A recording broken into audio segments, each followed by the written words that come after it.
We're cheering for the Chanticleer Club this morning, and we've got one of its biggest cheerleaders. Meet him, coming up next on Carolina People.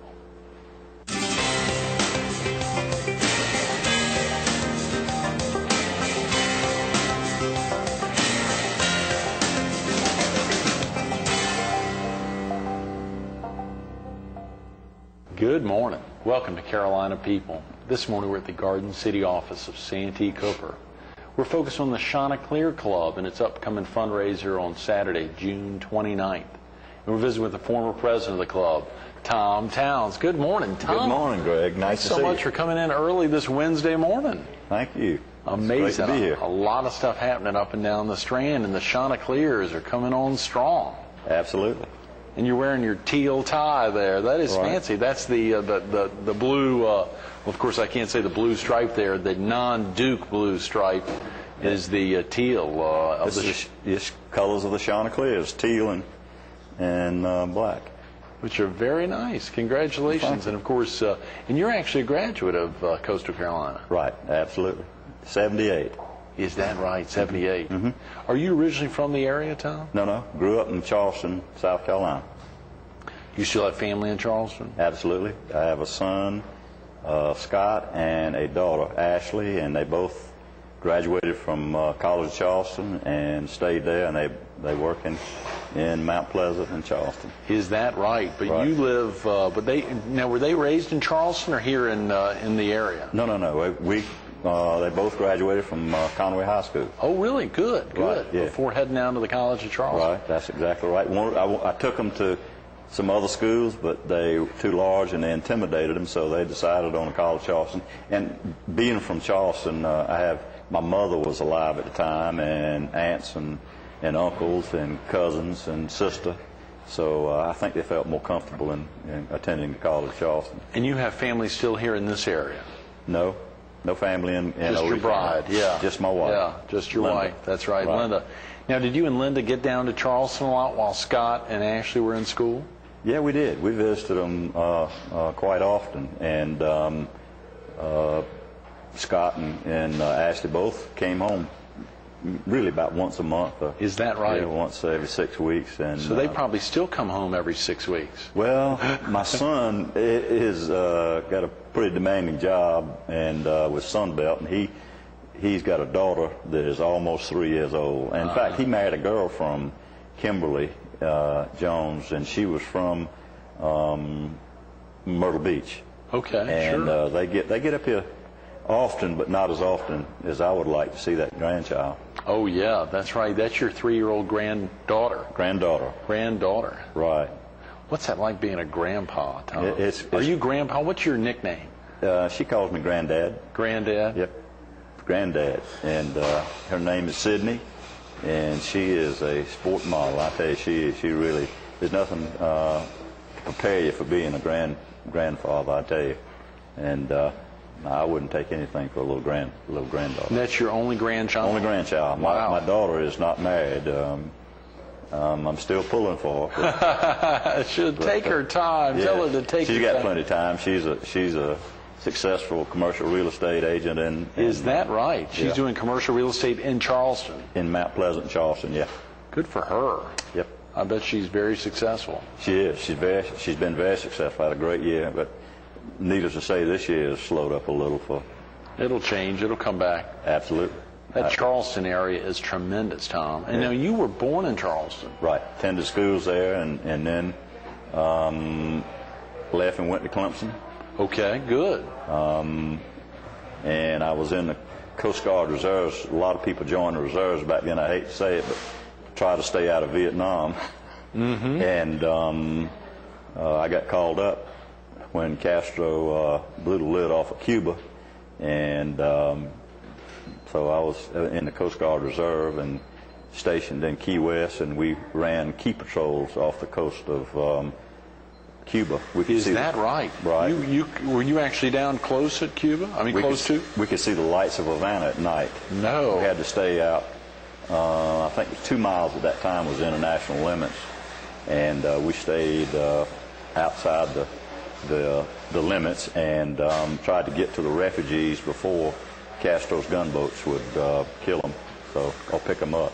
Golly, Tom, that must have been for a young guy It was. Yeah, it was. Pretty harrowing to be out there on a boat and even to see. Well, it was a 165-foot Coast Guard cutter, and I'll never forget the experience. It was called the Ariadne, and I was stationed on board. Most of the guys that were reservists were like me. They were right out of college. They'd been pulled up out of college, called out of college, and I can remember one harrowing experience when Khrushchev had given Castro MiG airplanes, and he put that big red sticker on the side of them, and they came over and buzzed us real close. In fact, came down so close over the top of our ship that the water made waves and on the water, and our captain got on the radio and called Boca Raton Air Base, and it seemed like it was just 4 or 5 minutes.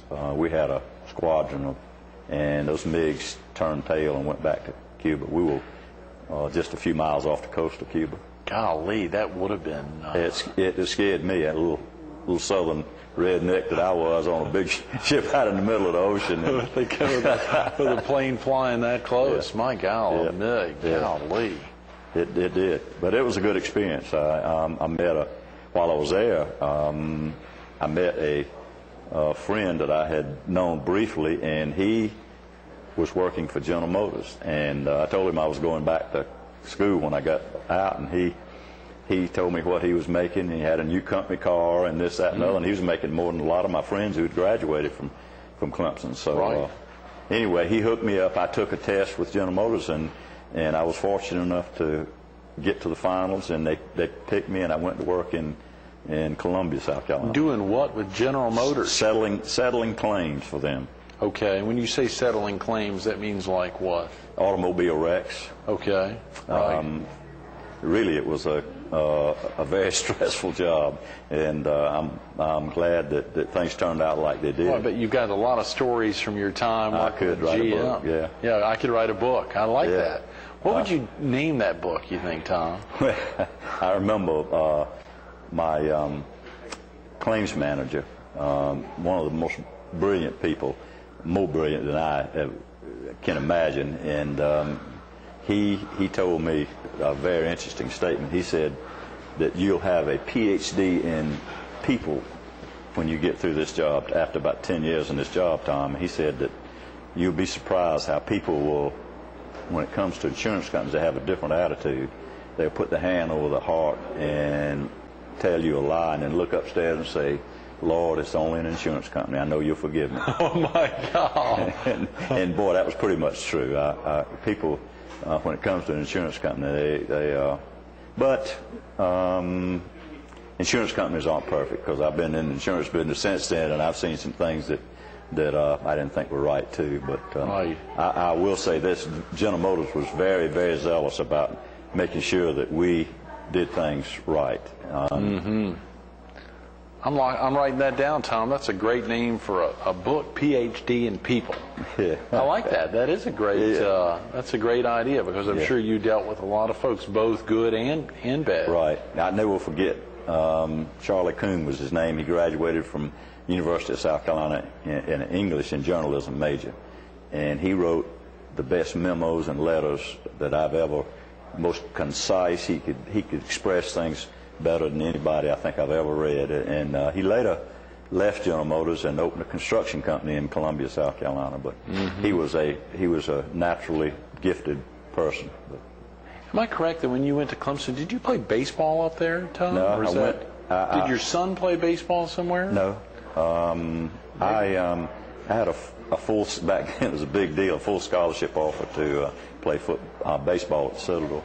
Okay. And I turned it down to go and walk on it at Clemson. Okay. And I didn't walk. I joined a fraternity, and I danced more than I walked on it. I bet you did. And but anyway, I played in a summer league back then. It's the same thing as the leagues they have now for the college players. I played a couple of years in that and enjoyed it, and coached. In fact, the first year I was in Conway, I helped Dr. Skinner, who is a physics professor out at Coastal. We we coached the American Legion team, and I coached on the playground some. I love baseball, and I love athletics in general because I think it's a venue that affords kids at high school and college an opportunity to learn responsibility and discipline.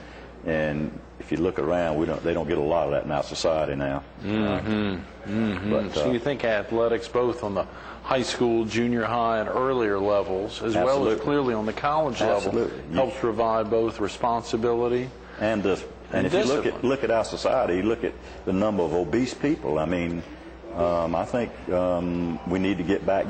John Kennedy did a study when he was president, and because I think it was triggered by the success of the Russian Olympic team that in 1959 or 60, whenever it was, and he encouraged high schools and grammar schools to put phys ed in the curriculum, and I think we need it now. Obesity is a terrible problem. Being in the insurance business like I am, right? People apply for insurance, and it is unbelievable how many of them are overweight. But that is terrible. Anyway, that really is an issue. That's just one of the issues. We're an inactive society, and I think that's a great.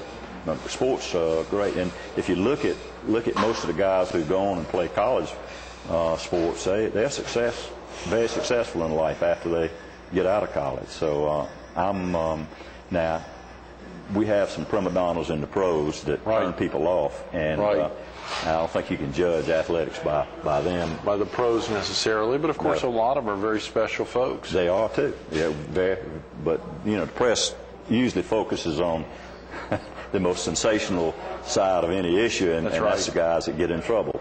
We don't even have to name them. We just know who you're talking about. It's like Billy Graham said. Somebody asked him about all these preachers getting in trouble, and he said, the news always focuses on the one that does, and them thousands and thousands of them who are doing a good job every day. Right. And thousands of thousands. Of course, a lot of viewers right before this show started are watching Dr. Arnold Murray, I believe, who's on from 6 to 7. The pastor who comes in, Pastor Murray, and is very special, and he makes some great points at times. And I heard him just recently, last week, talking about not focusing on the bad, but really needing to focus on the good, because so many folks can do bad things, and some Christians are good. They're not worried about the bad. We tend to have a negative society, and I don't want to get into politics, but politicians catch it, no matter what. And I say most of them, a lot of them deserve it, but sometimes you hear people just going off in left field, and about our politicians, and that's unfortunate. Yeah, that is a lot happening out at Coastal Carolina. And speaking of that, if a viewer needs to get off to work now or get family off to school, this being one of the last weeks of school here in the area, is there a good phone number for someone to call to learn about the Chanticleer Club and how they can get involved in supporting Coastal Carolina University sports program? Absolutely. They can call the athletic department, or they can call Melinda Hyman at 234-3428. 234-3428, and the GoCCUsports.com. Is that a good place to check out? Melinda Hyman is director of the Chanticleer Club, which I've been on the board for the last few years. Sure, we want to talk a little more about that.